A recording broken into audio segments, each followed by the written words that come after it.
previsionales y de educación que deberían entonces informar sobre estos migrantes irregulares. Llamó el subsecretario Máximo Pavés esta mañana porque se estaba comentando, ¿no?, en Mesa Central, ahí con los columnistas. Entonces, para aclarar cuál era el sentido, estaba bien molesto. El punto es que en nuestra radio vecina, en 13C, estuvo también la ministra de Salud. Y parece que llamó antes acá el subsecretario, pero no habló con la ministra porque ella dice también estar preocupada a propósito de esta indicación. Vamos a conversar sobre eso. También vamos a hablar de las críticas, ¿no?, a la ministra de Seguridad. Hoy día se abordó en el RATPAC esta sesión especial que no convenció a nadie y agudizó las críticas. Y esta mañana también estuvo conversando en una radio la ministra de Seguridad y parece ser que se complicó aún más en ese escenario. Y también vamos a conversar de la mega reforma porque por supuesto sigue avanzando. Tuvo una sesión que calificaron desde el oficialismo y desde la oposición como bien, como un avance, y la verdad es que estaban todos muy conformes en cómo se está abordando. A diferencia de lo que pasó en la Comisión de Hacienda, que sabemos que fue más difícil, en la Comisión de Medio Ambiente dicen, mira, estamos esperanzados en que el debate se haga con la altura de mira necesaria. Ahora son menos las indicaciones que se revisan en la Comisión de Medio Ambiente, pero el lunes ya están esperando votar indicaciones y también estos artículos que llegaron entonces y que ayer se discutieron. Así que vamos a conversar sobre eso y otras cositas más. Comienza entonces Mesa Central Digital. Saludamos ahí a la gente que nos ve en el streaming y les recuerdo que en paralelo está Andrea Rivera en el 103.3 con música y también con actualidad, por supuesto. Y les decía entonces, el gobierno salió a aclarar el objetivo de esta indicación, que levantó alarmas, generó también críticas, por supuesto, desde sectores de la oposición, porque decían, ¿cómo? Esto podría poner en riesgo o podría ser que inhiba de recibir atención en recintos de salud o también en términos educacionales, que inhiba a los migrantes de buscar ayuda en esas instituciones. Son muy importantes, son servicios básicos, derechos también humanos básicos, poder tener acceso a educación en el caso de los niños y también a la salud. Entonces esa era la preocupación y de ahí venía la crítica. Esto aparece ayer en el diario La Segunda, porque les decía, estaban en medio entonces de revisar este proyecto que busca perfeccionar estas expulsiones administrativas y el gobierno ingresa esta indicación. ¿Y por qué menciono dónde viene? Porque había molestia en lo que escuchábamos hoy día en el llamado del subsecretario del Interior, que señalaba bastante a la prensa y particularmente decía a los que replican lo que aparece en el diario La Segunda. Pero lo cierto es que en el artículo lo que hacen es citar textual lo que dice esta enmienda. Dice, todo órgano de la administración del Estado, institución o organismo previsional o de salud público o privado o establecimiento de educación público o privado estarán obligados a entregar a la autoridad administrativa migratoria y contralora los antecedentes que éstas requieran, incluidos el domicilio, teléfono, correo electrónico y demás datos pertinentes respecto de extranjeros que sean objeto de procedimientos migratorios en tramitación. Eso dice la enmienda. Pero llamó entonces el subsecretario esta mañana para aclararlo. Escuchemos lo que decía. Todo proceso de expulsión parte con una notificación personal que se encuentra en el domicilio que las personas que van a ser expulsadas le dan al Estado de Chile, que puede ser con ocasión de una autodenuncia, con ocasión... ¿Y cuál es el problema? Que cuando nosotros queremos notificar y empezar a echar a andar el proceso, las personas muchas veces cambian su domicilio, se van y no tenemos cómo continuar el procedimiento. Entonces, ¿qué es lo que está promoviendo el gobierno? Algo muy sencillo que no tiene nada que ver con lo que tituló un diario ayer en la tarde y que se han hecho gárgaras varios medios de comunicación porque no han preguntado para acá. Que es lo siguiente: solo cuando se verifica un proceso de expulsión, solo en ese caso, la autoridad competente para llevar adelante ese procedimiento, que es la Policía de Investigaciones o el Servicio de Migración, cada uno dentro de sus competencias, cuando se haya abierto un proceso contra una persona, va a poder oficiar reservadamente a cualquier institución del Estado o a instituciones previsionales de educación y salud público-privada, esa es la propuesta nuestra, para saber si registran algún dato de las personas para poder hacerle las notificaciones respectivas. Bueno, ahí estaba entonces el subsecretario que dice que esto también tiene un objetivo y que sucede cuando ya se ha iniciado un proceso de expulsión de estas personas que están en calidad de irregulares en nuestro país. Muy molesto, tratando de aclarar cuál era el objetivo entonces de la indicación. Ahora, recordemos que el gobierno ha estado esta semana en medio de cuestionamientos precisamente a la política migratoria o a los avances que han habido. Sin ir más lejos, la metáfora del presidente viene desde ahí, ¿no? De defender también el trabajo que se ha estado haciendo, la frase que vamos a ver más adelante, porque fue también la joyita de nuestros columnistas hoy. Hablaron a propósito de esa frase y de los costos que puede tener. Pero, claro, el 15 de diciembre, por ejemplo, Martín Arrau había dicho: vamos a hacer más incómoda la estadía para los migrantes que estén de manera irregular en nuestro país. Y en ese entonces el gobierno puso urgencia a una moción, bueno, luego de eso el gobierno puso suma urgencia a una moción de RN que lo que hacía era buscar sancionar a los empleadores que contrataran a personas irregulares. Fue como una señal inicial. Después, cuando salió el primer vuelo con migrantes de nuestro país, que también se anunció bastante, la verdad es que no eran muchos, no había ningún ciudadano venezolano en ese vuelo. Sí habían ciudadanos ecuatorianos, colombianos y peruanos, si no me falla la memoria. Y también recibió algunas críticas. Ahí se comprometieron también a mostrar a mostrar las cifras de manera periódica, cuántas personas finalmente iban saliendo.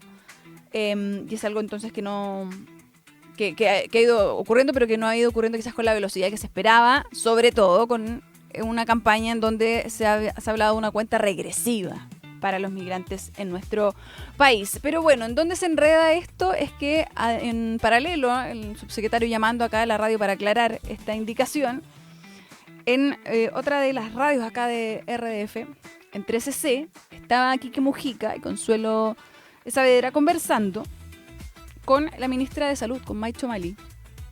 Y la ministra de Salud dijo que miraban con bastante preocupación esta indicación, que dice: desde el Ministerio de Salud no podemos informar informar esos temas, porque es información que se está entregando en el contexto de una atención sanitaria, y eso está resguardado por el Código Sanitario y por la Ley de Deberes y Derechos de los Pacientes. Entonces y eso lo vamos a defender absolutamente. O sea, no solo hay una preocupación, pero también hay como una negativa, se entiende, de esa frase que da la ministra a una indicación de este tipo. Entonces ahí también hay un problema quizás de comunicación al interior del mismo gobierno, porque hay una cosa que dice el subsecretario del Interior y una cosa muy distinta la que menciona la ministra de Salud. Y vamos a ver qué sigue ocurriendo en torno a esta indicación. Pero vamos a seguir avanzando, porque son las 11:19. Y vamos ahora a hablar de seguridad, de la ministra de Seguridad Pública, Trinidad Steiner, porque esta semana lo vimos, ¿no? Lo conversamos, tuvo esta sesión especial en donde fue citada prácticamente por la totalidad de los parlamentarios de oposición, 52 creo, que la citaron para que presentara, ¿no?, su hoja de ruta en materia de seguridad, que era la prioridad además de este gobierno. Y hubo harta discusión en redes sociales. Yo también leí lo que opinaban muchos de ustedes que quizás nos están viendo. Había mucha crítica también a quizás su desempeño comunicacional, su oratoria. Pero también es preocupante cuando la crítica de expertos, de ex autoridades, incluso de su sector, también dicen que no solo era la oratoria, sino que también es el fondo, que presenta una hoja de ruta pero que no tiene fechas, no tiene cifras, no tiene como realmente un sentido, sino que suenan más bien como promesas o como esperanza de lo que se espera hacer, pero no de algo concreto, no de algo tangible. Esta mañana en nuestra mesa de editores estaba Paula Comandari y abordó esto, reportó también cómo fue esta sesión y lo que han dicho autoridades, incluso ex ministros de gobiernos de derecha, que le faltó a la ministra para convencer y porque muchos dicen, efectivamente, no está dando el ancho. Pero volvamos a la sesión de Steiner, que no dejó indiferente a nadie y que se viralizó en redes sociales. Al final de su intervención ocurrió algo súper complicado, porque la ministra, que no solo leyó la exposición, sino que además, cuando uno la veía, se veía como abatida, estaba como golpeada, probablemente por las críticas que está recibiendo desde distintos frentes. No, y eventualmente los nervios también Obvio, afectan, obvio. una performance pública. Claro, Y trataban de hablarle por los lados como para soplarle cosas y Sí, como que le dan era peor. consejo, ¿no? Sí. era peor. Como que se oía así. Sí, porque además dice, lo que me decían, dice cosas que en seguridad cualquier experto te diría no se pueden decir. O sea, estigmatizar, por ejemplo, a una comuna. Porque dijo algo de una comuna que uno no ni siquiera me atrevo yo a decirlo públicamente porque tampoco lo quiero, que quiero estigmatizar. O tomar y comparar datos de Chile cuando estábamos en 2021 respecto a la actualidad, porque estábamos en un año de pandemia, por lo tanto, obviamente que... No son datos comparables. No, sí. porque el crimen obviamente estaba bastante acotado porque todo el mundo estaba encerrado en sus casas, ¿no? Y terminó diciendo una frase que es súper compleja, porque dice, pensé que en este cargo había que hablar mediante acciones, no con palabras, pero he entendido que en política hay que escuchar y explicar. Y bueno, y esa frase también es enredada, porque al final la que ha terminado como convirtiéndose en el símbolo de quien no puede explicar es ella misma, ¿no? Entonces, no hay ni acción ni se puede explicar, es como una cosa súper confusa. Claro, la ministra dice que ella venía de la escuela de hacer más que decir, pero quienes la critican dicen no está ni diciendo ni haciendo. Ese es un poco el punto de ahí que hacía Paula Comandari. Bueno, mientras esto se discutía ahí en nuestra mesa de editoras, hacía el análisis, también como les decía, con voces, Paula conversó con exministros incluso y con expertos también en seguridad. La ministra estaba dando una entrevista en Agricultura con Cristina González y se vuelve a complicar porque ella dice que no esperaba básicamente que se le pidiera como la exigencia de un plan de seguridad. Textual dice como, por ejemplo, esta demanda de que yo no me esperaba de la exigencia de un plan de seguridad estructurado, concreto. Y en definitiva, cuando se nos solicitó en la Comisión de Seguridad del Senado, lo dimos, pero aparentemente no quedaron conformes. Es grave, ¿no? Que una ministra de Seguridad, la ministra además que era la más importante, porque este gobierno hizo énfasis en que la crisis que teníamos era una crisis de seguridad. Había mucha expectativa, efectivamente, sobre su rol. Ya llevamos 2 meses de gobierno, pero que la ministra de Seguridad Pública del país diga, no me esperaba que me exigieran un plan de seguridad estructurado, concreto, es grave, es bien grave. Y es además en una entrevista esta mañana, donde básicamente le estaban preguntando si había estado movido todo esto. O sea, no fue necesario tampoco de, cuando dicen como de apretar, para que ella dijera algo así. Dijo sí que le preguntan si ve hostilidad hacia su figura y se tiende a pensar que no es algo personal, porque hay gente que no me conoce, tampoco mi trabajo, pero hay un aspecto importante que Chile tiene una crisis de seguridad y no podemos taparnos los ojos frente a eso. Vamos a ver qué sigue ocurriendo durante el día, porque insistimos en que no es menor la declaración o cómo se pretende defender la ministra, porque claro, para una crisis de seguridad que insistía el gobierno teníamos, por supuesto que era necesario tener un plan y tener aquí una hoja de ruta bien detallada, que lamentablemente el otro día no se vio, y no se vio para los parlamentarios de oposición, pero también para los del oficialismo. Muchos decían estar un poco decepcionados también con esa presentación. Vamos a revisar ahora lo que decían nuestros columnistas esta mañana, porque a propósito, bueno, también de defender un poco el trabajo que hacen en seguridad, en migraciones, que el presidente, en el desayuno de la Cámara Chilena de la Construcción, tiene esta frase, ¿no? Cuando dice, el que esperaba que sacáramos a 300.000 personas en un día, entendió mal, era una metáfora.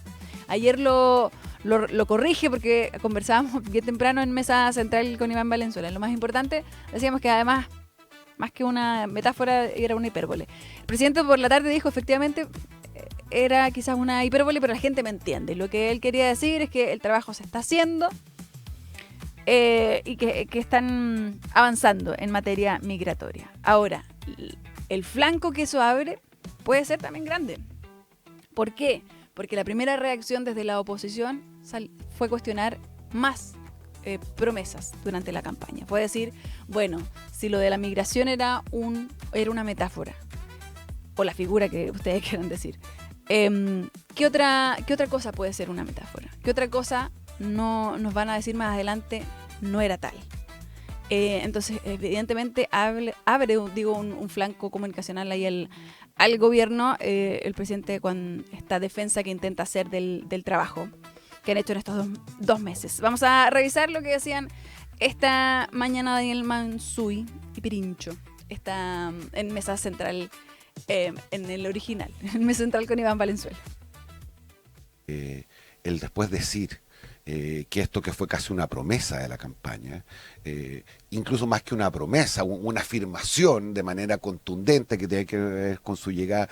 Quedan fuera, 85 días. Claro, que fuera una metáfora, la verdad es que genera mucha confusión. Porque uno podría preguntarse, ¿qué más son metáforas entonces? Es una metáfora que con este gobierno el Estado iba a poder recuperar el control de las calles, que iba a disminuir la violencia, que los ciudadanos, las chilenas y los chilenos iban a poder vivir en paz. Es una metáfora que con motivo de esta administración se iba a generar un punto de inflexión que iba a permitir llevarnos a mayores niveles de desarrollo y progreso. Era una metáfora que se iban a crear 300.000 empleos. Entonces, el presidente corrige, y corrige de una manera, yo no sé si muy adecuada, reemplazando a la palabra o la expresión metáfora por hipérbole, que recordemos, más allá de que es cierto, es un tipo de metáfora, pero para estos efectos el hipérbole es una exageración. Claro. Entonces uno podría preguntar, ¿qué es lo que se exageró aquí? ¿Se exageró el problema con motivo de la campaña? ¿Se exageraron los problemas de seguridad? ¿Se exageró la crisis económica? ¿O se exageraron las soluciones y las promesas de política pública que iban a resolver esta cuestión?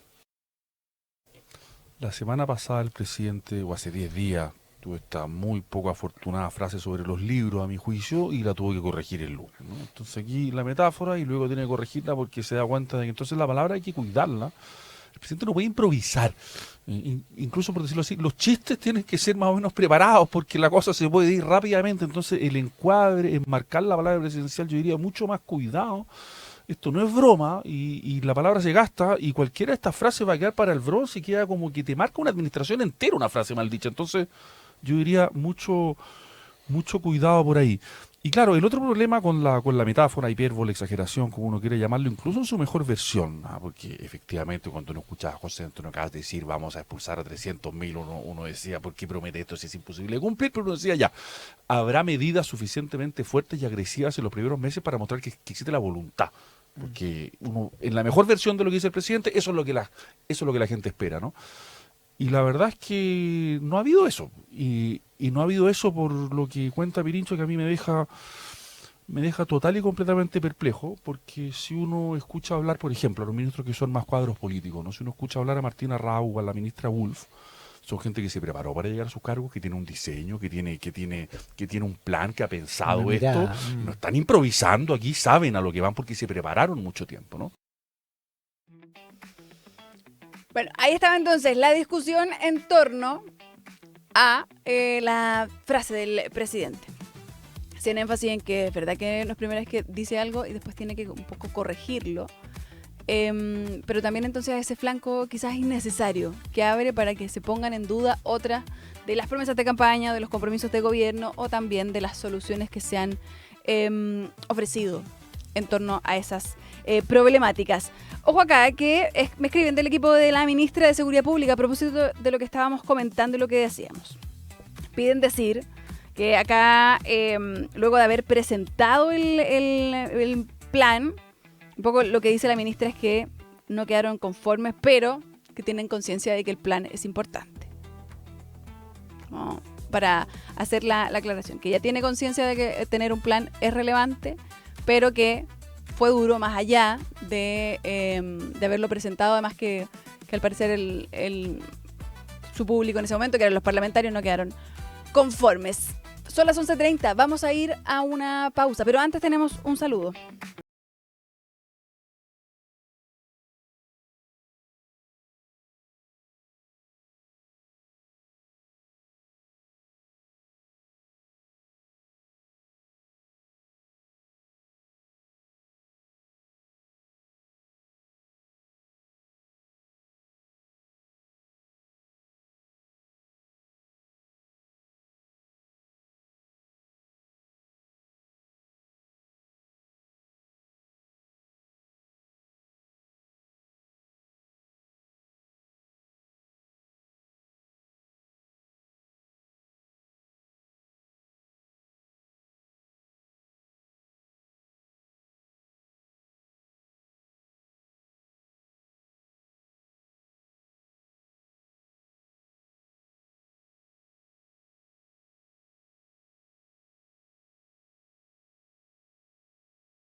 El presidente del directorio de la Cuprífera, de Codelco, que ha tenido una semana bien compleja.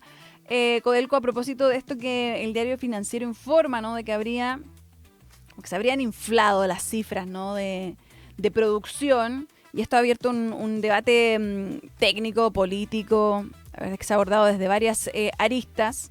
Y por lo tanto se ha hecho énfasis también en que es necesario tener bien los antecedentes, qué es lo que realmente ocurrió al interior de Codelco. Críticas también al mandato anterior. Hemos escuchado también algunos autoridades del actual gobierno decir que precisamente este nombramiento tiene un foco en reordenar Codelco. Anteriormente habían tenido también algunos como encontrones las autoridades de Codelco y las actuales. Pero vamos a revisar lo que decía el ministro Mas a propósito de este nombramiento y también de estos antecedentes que se conocen durante la semana. Habla de la intención entonces de llegar a conocer qué realmente ocurrió, pero también las consecuencias que puede tener si efectivamente se infla, ¿no?, la producción de la estatal. Dado los últimos antecedentes preliminares que se han conocido en materia de producción, nuestra actitud es clara. Vamos a iniciar las investigaciones del caso y, por cierto, adoptar todas las acciones correspondientes para esclarecer la información. Los nuevos directores asumirán con un mandato especial de investigación y una eventual auditoría externa para recabar la información que los chilenos merecen conocer. Ahí estaba entonces el ministro Daniel Mas. Pero les decía, esto ha tenido... ha generado preocupación en distintos ámbitos y también ha llegado al ámbito político. Esto, y de hecho, Jaime Mulet, de la Federación Regionalista Verde Social, llegó al ministerio, dijo que esto tiene que investigarse en la justicia, más allá también de los procesos internos que pueda llevar Codelco para esclarecer este hecho. Decía, esto amerita que llegue a la justicia y que sean también entes completamente autónomos los que hagan la investigación, porque dice, si esto es efectivo, es muy, muy, muy grave y tiene impactos grandes a nivel también de economía país. Así que vamos a revisar lo que decía, porque llegó a presentar entonces esta solicitud de investigación al Ministerio Público. Acá no se trata solo de 20.000 toneladas que se equivocaron en contabilizarlas, sino que se trata de una situación, al menos a mi juicio, de administración desleal, que es un delito hoy día, eventualmente fraude al fisco, eventualmente falsificación, porque esto está puesto también en documentos de la compañía, en la cuenta que se entregó por parte de la compañía, y tiene que ver con bonos que se pueden pagar por cumplimiento de metas, apreciaciones que hace el mercado también, no obstante no es una empresa que cotice en la bolsa, pero sí coloca bonos y otras cosas, de manera que bajar o subir la producción y las estimaciones también tiene una repercusión en los bonistas, por ejemplo, y en otros aspectos. Y nosotros creemos que es muy importante que se investigue penalmente también. Sabemos que el informe es un informe, dice un informe preliminar, pero ya yo hace más de 50 días había entregado los antecedentes públicamente, pues me había llegado alguna información sobre esa materia y no basta una mera investigación interna de Codelco. Bueno, dice entonces que esto puede ser constitutivo de delitos, como el delito de fraude, y por lo tanto por eso llega al Ministerio Público, pone la denuncia Jaime Mulet. Vamos a ver qué sigue ocurriendo. Ahora entiendo que el cargo lo va a tomar de manera formal Bernardo Fontaine el 26 de mayo. O sea, 11 días más. Ya toma mandato, pero eso ya fue comunicado entonces por el mismo gobierno. Sería él quien queda a la cabeza de ese directorio en Codelco. Y otra cosa que llamó la atención, el presidente, lo hemos comentado acá, tiene estas instancias cada vez que viaja a regiones. Ayer lo hizo, de hecho sigue en región, está en Copiapó parece. Tiene estas instancias que se llama Presidente Presente. Entonces lo que hacen es básicamente se pone a disposición de las preguntas que tenga la ciudadanía, que tengan personas que llegan hasta estas suertes de conversatorios. Son estas instancias bien largas, donde conversan de distintas materias. Dentro de esas preguntas ayer preguntaron sobre Punta Peuco, sobre también, sobre indultos, y sobre indultos fue más claro. Él dijo, efectivamente, yo dije que podía usar esa herramienta presidencial del indulto, pero dijo, pero lo vamos a hacer caso a caso, y probablemente esa no es la respuesta. Le dijo a la gente que lo estaba escuchando que ustedes esperan, pero no vamos a indultar de manera general a nadie, o sea, como hacer indultos generales y generalizados, dijo, eso no va a ocurrir. Pero sobre Punta Peuco dijo que no correspondía estas modificaciones que se habían hecho de mezclar, ¿no? Personas que están enfrentando la justicia o cumpliendo condena por violaciones a los derechos humanos versus un delincuente común. Parece que no le correspondía ese cambio que hizo el gobierno anterior. Por lo tanto, abre quizás la posibilidad de revertir esos cambios. Escuchemos lo que decía. Porque había un consenso de que habían recintos penales solo para personas que hayan sido miembros de las Fuerzas Armadas o de las policías. El gobierno anterior eso tampoco lo respetó. Y empezó a mezclar poblaciones penales o personas condenadas. Estamos ordenándolo, porque no corresponde. Y había un consenso nacional, más allá de que algunos parlamentarios, dentro de sus legítimos derechos, vayan a la Contraloría, vayan a los tribunales, vayan a distintas partes a decir lo contrario a lo que usted señala. Pero, de nuevo, nosotros, yo al menos en campaña, no hice una promesa absoluta de que se iba a indultar a todas las personas. Y en eso yo soy muy transparente, tengo mi conciencia muy tranquila, porque algunos me dicen, no, usted tiene que indultarlos a todos. No, yo dije que iba a ocupar la facultad del indulto, una vez que pudiéramos analizar caso por caso. Ahí estaba. Sobre entonces indultos es caso a caso, pero sobre Punta Peuco deja la interrogante. Y sobre esto Tele 13 citaba también esta mañana la reacción que ha generado esta declaración. Entre esas reacciones está el exministro de Justicia, Jaime Gajardo, que a través de su propia cuenta ahí de X responde a esto de que el presidente diga que no corresponde mezclar presos en Punta Peuco. Dice, una de las condiciones de una democracia constitucional es que no existan personas o grupos privilegiados. Por lo mismo, no corresponde ni es razonable que los peores criminales de la historia de Chile, aquellos que están condenados por delitos contra la humanidad, tengan una cárcel especial. Tanto el presidente Piñera, cuando cerró el penal Cordillera en 2013, como el presidente Boric, cuando transformó el ex penal Punta Peuco en un recinto común en 2025, actuaron honrando la igualdad ante la ley, el respeto a los derechos humanos y el Estado de Derecho. Es inaceptable que nuestro país retroceda y vuelva a consagrar privilegios para los criminales violadores de los derechos humanos. Eso dice el ex ministro de Justicia, que además cita lo realizado por el expresidente Piñera, además del expresidente Boric. Así que vamos a ver qué ocurre, pero ha sido algo que también se ha mencionado bastante durante esta mañana, esa posibilidad, porque, claro, no dice vamos a revertirlo el presidente. Eso hay que ser bien claros, pero sí dice que no corresponde y quizás podría buscar revertir ese cambio en Punta Peuco, que recordemos, hace un tiempo atrás en Tele 13 igual hicieron un reportaje de cómo iban esas obras, ¿no? Para recibir también a mayores, a más cantidad de personas, reos entonces comunes, y cómo estaban adecuando las instalaciones para esa recepción.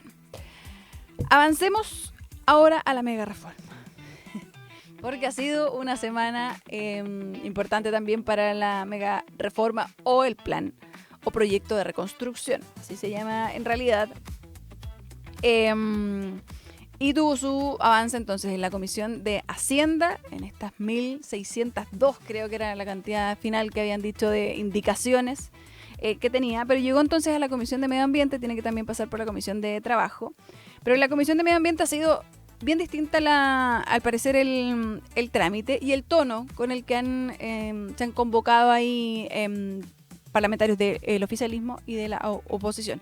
Esta comisión también está presidida por alguien del oficialismo, Guillermo Ramírez, de la UDI.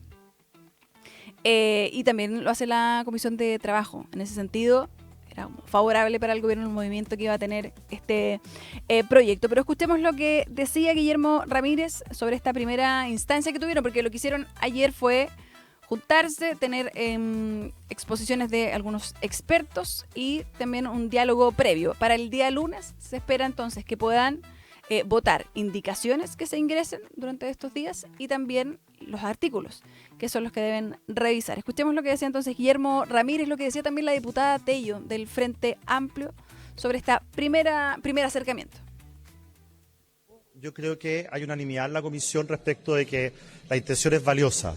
Ahora, tenemos diferencia en cuanto al instrumento. Y la conversación de hoy día, yo creo que fue una conversación respetuosa, propositiva, en donde yo creo que podemos llegar a acuerdo en algunas indicaciones para poder despachar al menos algunos artículos con unanimidad de la Comisión de Medio Ambiente.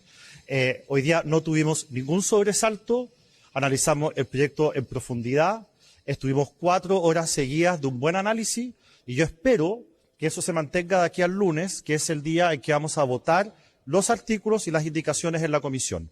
Yo estoy seguro que la oposición va a presentar las indicaciones adecuadas para mejorar el proyecto, al menos desde su punto de vista, y nosotros, que tenemos mayoría en la comisión, discutiremos esto con altura de miras, que es como yo creo que se tiene que legislar.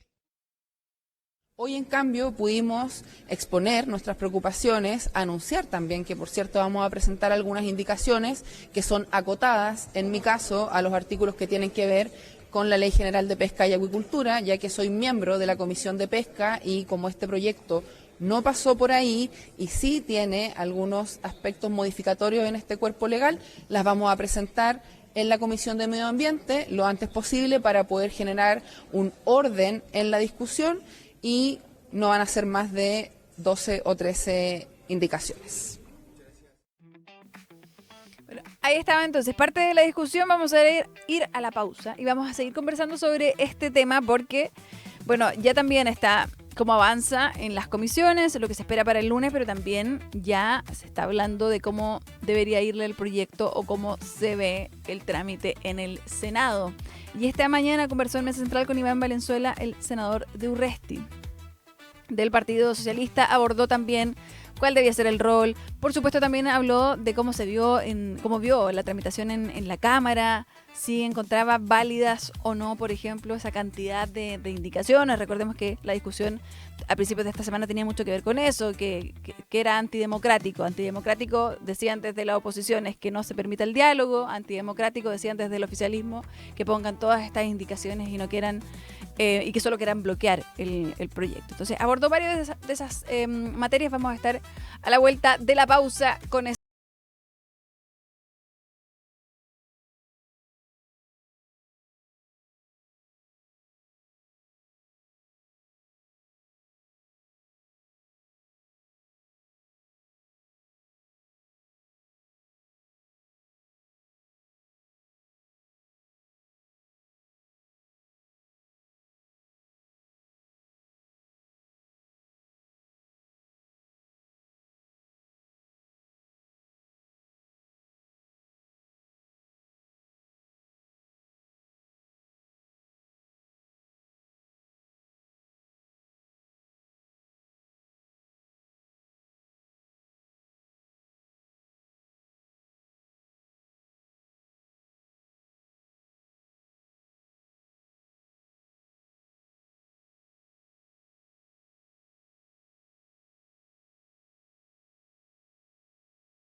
Son las 11:50 y volvemos a Mesa Central Digital con lo que nos quedaba, la patita que nos quedaba de la mega reforma que les contaba, ¿no? Tiene que pasar, bueno, ya pasó la Comisión de Medio Ambiente, en donde el sentir, lo escuchábamos recién, parlamentario por lo menos, es que hay altura de miras para el debate y que esperan, decía Guillermo Ramírez, incluso que estos artículos tengan unanimidad. Confiando también en que las indicaciones que pongan en la oposición sean de buena calidad y en pos de mejorar el proyecto. Calculaban desde el Frente Amplio, por ejemplo, que podían ser 15, decía una parlamentaria, las indicaciones que 14, 15 que podían ingresar. Pero les decía, también se está mirando cómo podría resultar esto en el Senado, cuál va a ser también la discusión que se lleve ahí. Ayer, a propósito de esta llegada a la Comisión de Medio Ambiente, lo conversó también la ministra de la cartera, que insiste, decía que no hay acá una contradicción en proteger el medio ambiente y buscar también que como que el sistema se perfeccione y sea más expedito también para avanzar y dar garantías a los inversionistas en nuestro país. O sea que no hay contradicción en eso, que se puede avanzar de ambas formas y seguir protegiendo el medio ambiente. Escuchemos parte de su alocución luego de terminada esa sesión. Tuvimos una muy buena comisión, muy buena. Todos los parlamentarios tuvieron la oportunidad de consultar, hacer las preguntas, nosotros pudimos plantear, explicar todos los artículos, tuvimos 2 muy buenas exposiciones también, así que nos vamos con una muy grata sensación, una muy buena liderazgo también de la comisión. Y respecto a lo que comentó el informe de la Corte Suprema, es una opinión más, la tomamos obviamente con el respeto y la seriedad, responsabilidad técnica que implica del actor, pero lo estamos evaluando y estamos viendo qué cosas vamos haciendo, siempre con el objetivo de poder avanzar hacia buenas redacciones de los artículos que nos permitan obviamente lograr el objetivo que está detrás del proyecto de ley, que es pues contar con buenos procesos, mejores procesos de evaluación ambiental, más ágiles para poder llegar con mayor certeza, siempre el objetivo de poder generar las condiciones para atraer inversiones, para poder generar empleo. Discutirlo, déjenme escuchar planteamientos. Lo consultaba con los diputados, ni siquiera esa discusión se pudo hacer en la comisión. Eso es algo impresentable. Aparentemente el ministro lo está negociando con la Democracia Cristiana un plazo más corto y ya veremos cómo salga la próxima semana. Pero aparte de la invariabilidad tributaria, ¿cómo espera que sea, senador Turresti, la discusión en el Senado? ¿Qué tono debería tener y de qué manera debería abordarse?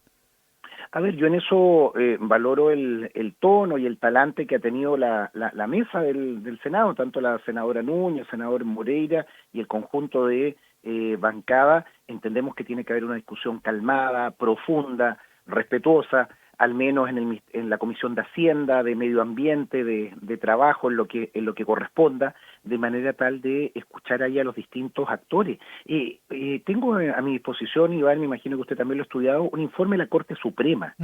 De la Corte Suprema. Yo soy integrante de la Comisión de Medio Ambiente, he desarrollado mi trabajo legislativo principalmente ahí. Hace importantes observaciones la Corte Suprema, no estamos hablando de un ente político, principalmente en la modificación del régimen de evaluación ambiental, el sistema de impugnación de resoluciones de calificación ambiental y las competencias de los propios tribunales ambientales. Son temas relevantes que durante años hemos ido construyendo transversalmente.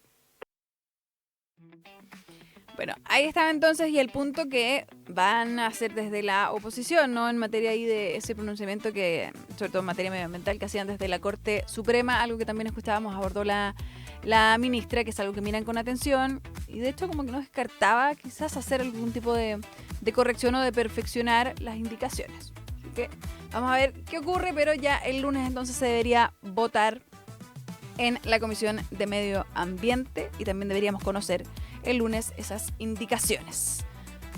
Tenemos bloque digital, son las 11:55.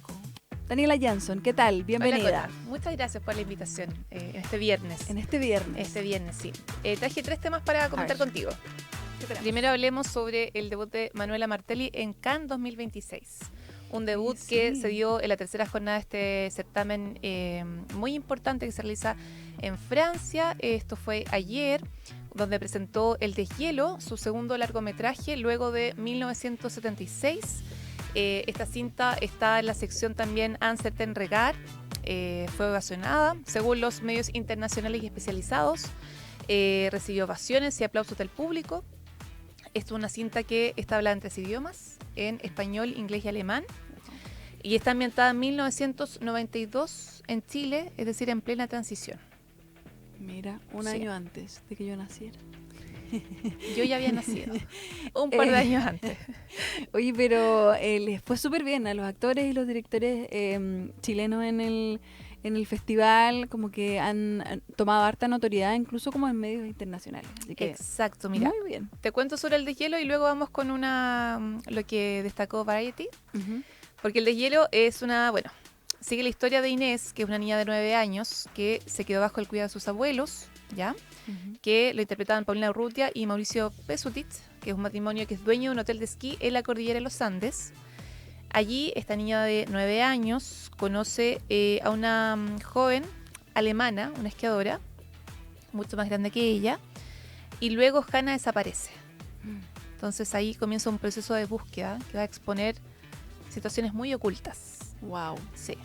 Así mira, es alto como drama. Un buen gancho, sí. Sí, un buen gancho. Sí. Buena la historia. Y aparte el contexto de transición, así que también está muy llamativo. También, como tú decías, diferentes medios internacionales, y en esta ocasión vamos a destacar a Variety, que es un sitio estadounidense de espectáculos, destacó que Chile vive una presencia histórica en este festival, con una generación de películas, directoras, directores y productoras que consolidan el lugar del cine chileno en el circuito internacional.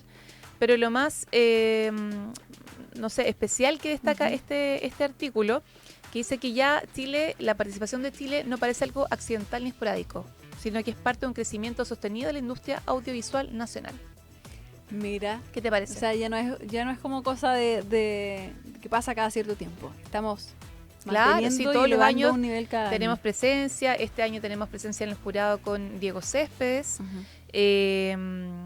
Entonces también tenemos, hay gente, hay presencia. Y No lo bueno, solamente están invitados, sino también están participando en las claro, competencias. Además si pensamos en Manuela Martelli, en Diego Céspedes, son además muy jóvenes. Entonces uno piensa como, les está yendo súper bien ahora, por lo tanto quedan muchos años de que Manuela ellos sigan Martelli, destacándose. 42 años, y Diego Sí. Céspedes, 31, o sea, son muy jóvenes. Les queda mucho, y aparte también hay que tomar en cuenta que estas instancias, ellos conocen a otros productores, a otros colegas, entonces se forman alianzas.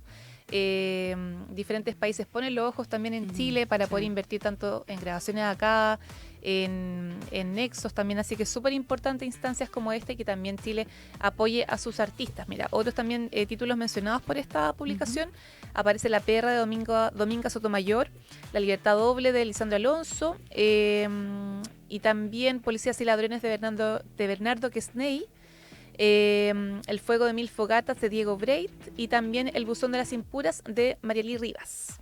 Mira, sí. O sea,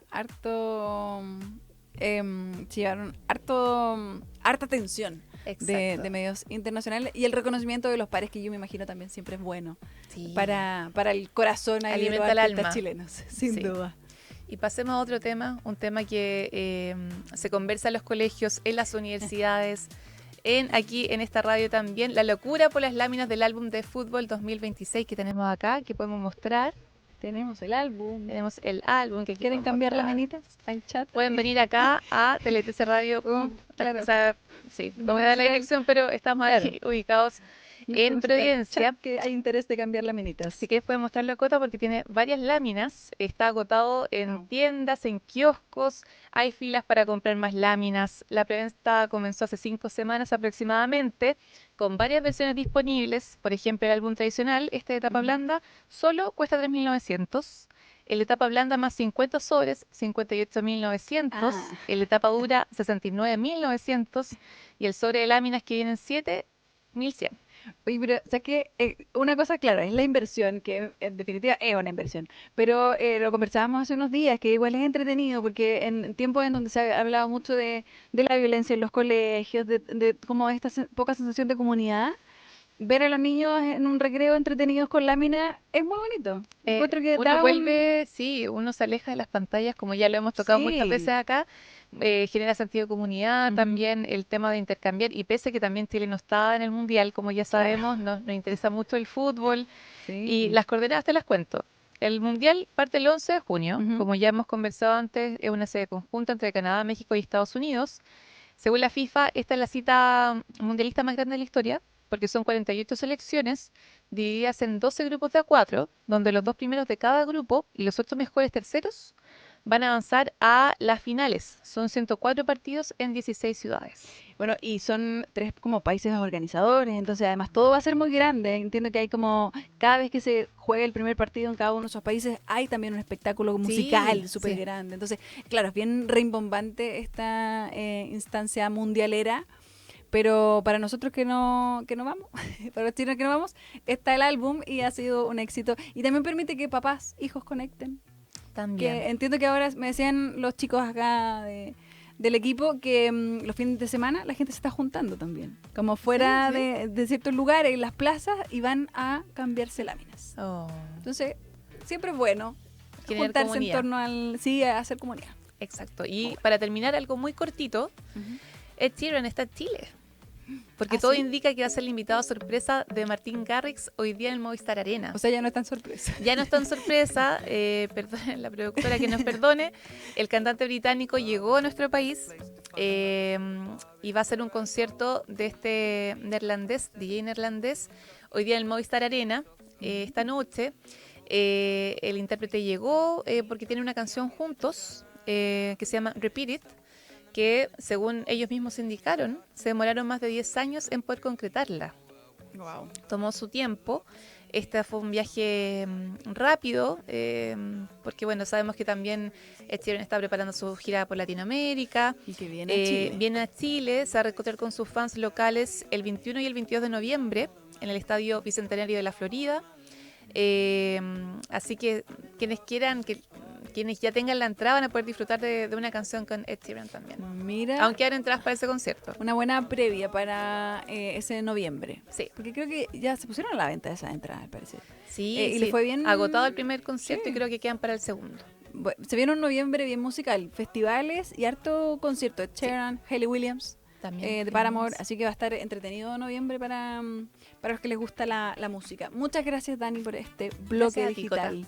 Nos vemos el lunes. Ya se nos acabó la semana, al fin, 12:03. Se quedan siempre en la compañía, en la sintonía de Tele 13 Radio, en el 103.3, en el FM, con siempre la mejor música y buenas noticias, con información de calidad, y nuestras redes sociales. Está todo ocurriendo siempre, y tenemos también nuestro sitio web tele13radio.cl. Que tengan un excelente resto de tarde, de jornada.